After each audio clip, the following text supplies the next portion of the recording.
Hi guys, എന്നാ ഉണ്ട്? ഇതെൻ്റെ ഫസ്റ്റ് വ്ളോഗാണ്. അപ്പോൾ ഞാൻ എൻ്റെ 4th സെമ്മിലാണ് പഠിക്കുന്നത്. അപ്പോൾ നമ്മൾ ക്ലാസ്സിൽ പോകുമ്പോൾ നമ്മൾ സെൽഫ് റെക്കോർഡഡ് ആയിട്ടാണ് നമ്മൾ അറ്റൻഡൻസ് ഇടുന്നത്. അപ്പോൾ അറ്റൻഡൻസ് പ്രസൻ്റ് എന്ന് പറഞ്ഞിട്ടു.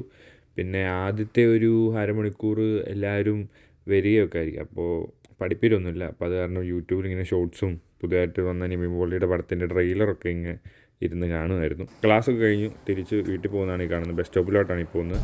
പിന്നെ ബസ് കയറി. ഇതാണ് ബസ്സിൻ്റെ ഉൾവശം. പിന്നെ അത് കഴിഞ്ഞ് ട്രാൻസിറ്റ് ടെർമിനലിൽ വെയിറ്റ് ചെയ്യുവാണ്. അടുത്ത ബസ് കയറി വേണം വീട്ടിൽ പോകാൻ. എനിക്ക് 2 ബസ് കയറണം.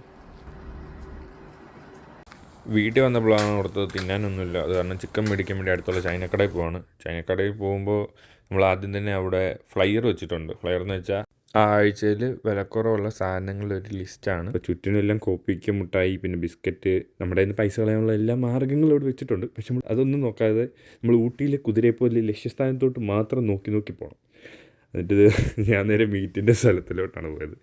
മീറ്റിൻ്റെ അവിടെ പിന്നെ ഞാൻ ഇടയ്ക്ക് പോകുന്ന നേരം എന്തെങ്കിലും വിലക്കുറവിന് എന്തെങ്കിലും ഉണ്ടോ എന്നൊക്കെ നോക്കി. പിന്നെ ഇവിടെ ബീഫുണ്ട്, പല ടൈപ്പിലുള്ള ബീഫുണ്ട്. സ്റ്റൂയിങ് ബീഫുണ്ട്, ബീഫിൻ്റെ റിബുണ്ട്, പിന്നെ പോർക്കുണ്ട്, പിന്നെ ചിക്കനും ഉണ്ട്, പിന്നെ ആടുണ്ട്, എല്ലാം ഉണ്ട്. ആടിൻ്റെ കാലൊക്കെ ഉണ്ട്. പിന്നെ നമ്മുടെ ലക്ഷ്യസ്ഥാനം ഇതായതുകൊണ്ട് ഞാൻ ഇങ്ങോട്ടേക്കാണ് വന്നു. അതിൽ വിലക്കുറവുള്ള ഒരു ചിക്കൻ എടുത്തു. അതിനേതാണ്ട് 9.97 എങ്ങാണ്ടായി. അപ്പോൾ അത് പിന്നെ അവിടുന്ന് നോക്കിയെടുക്കുകയാണ്. വിലക്കുറവുള്ളതും അത്യാവശ്യം എനിക്ക് കണ്ടാൽ ഇഷ്ടപ്പെടുന്നതായിട്ടുള്ള ഒരു ചിക്കൻ ഞാനങ്ങെടുത്തു. ആ ഒരു ചൈന മാർക്കറ്റ് തന്നെ ഈ സീ ഫുഡിന് വേണ്ടി ഒരു സെപ്പറേറ്റ് സെക്ഷൻ തന്നെ ഉണ്ട്. അവിടെ ഞണ്ടുണ്ട്, പലതരത്തിലുള്ള ഫിഷുണ്ട്, സ്രാവുണ്ട്, ലോബ്സ്റ്ററുണ്ട്, ജീവനുള്ളതും ജീവനില്ലാത്തതും എല്ലാം ഉണ്ട് അവിടെ. പിന്നെ അവിടെ നിന്ന് ഇറങ്ങി നേരെ ചെക്കൗട്ടിലോട്ടാണ്. ചെക്കൗട്ടിൽ ഈ ഫ്രണ്ടിലുള്ള അപ്പച്ചനെ എനിക്കറിയാം.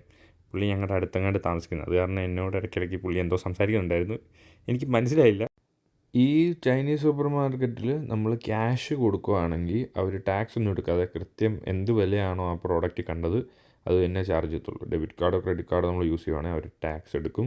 അതുകൊണ്ട് വീട്ടിൽ പോയി ചിക്കൻ കറി വെച്ച് കഴിച്ചു. വൈകിട്ട് ടൊറൻറ്റോ വേഴ്സസ് ഒർലാൻഡോയുടെ NBA പോയി കണ്ടു.